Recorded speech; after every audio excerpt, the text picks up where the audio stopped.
Whatever is feeding or ministering to you is whatever is going to put this thing to life or put this to death. You got to understand that just because this seed is inside of you, just because that this vision is inside of you, it has to grow.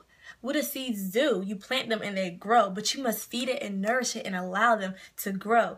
What does a doctor do when you come in and you say, all right, I'm here for my checkup for my baby? You know, they weigh the baby. They have to see the growth of the baby. Why? Because the way the baby grows shows that it's healthy.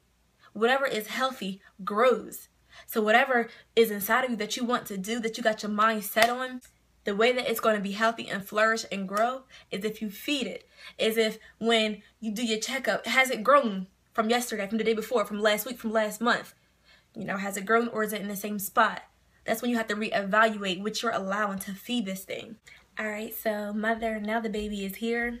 Now what? You know, I've noticed that with a lot of mothers, there's a lot of congratulations. Oh, great, the baby's here. Oh, wow, she's so beautiful. He's so handsome. And there's just so much support and encouragement when, you know, a mother brings a new life into this world. But, you know, the interesting thing that I know that these mothers realize as when it's all said and done, they're the mother of this child. This child is their responsibility, you know. They're the ones that's getting up 2 a.m., 4 a.m., 6 a.m., feeding this child, catering to this child, nourishing this child. And that's why they can't allow these outside influences, you know, be the source of their encouragement, because they're going to grow weary. You know, that's going to all stop. All that hype and gassing is going to stop.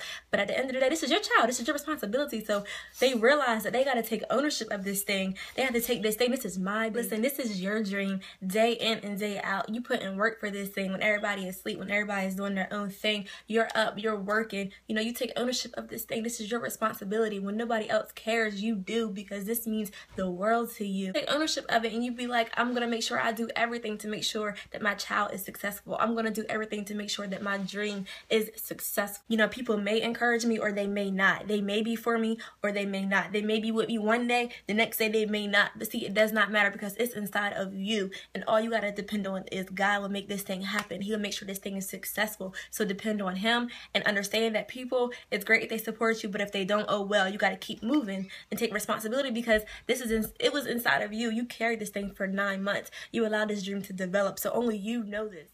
There you have it. It's time to birth your dream. You've allowed this thing to sit inside of you. Feed it, nourish it, speak to it. Speak this thing into existence. And faith without works are dead. So work for this and it can happen. All you have to do is believe. All you have to do is understand why God has put this inside of you, or understand why your passions has caused you to want to do this thing, and then you just go for it and understand that God will give you all the tools that you need to succeed. It's time to birth your dream. No abortions, no killing your dreams, no rushing it premature. Listen, it's time to birth it. It's time to bind up all the discouragement and fears. No more excuses. The time is now. Birth it.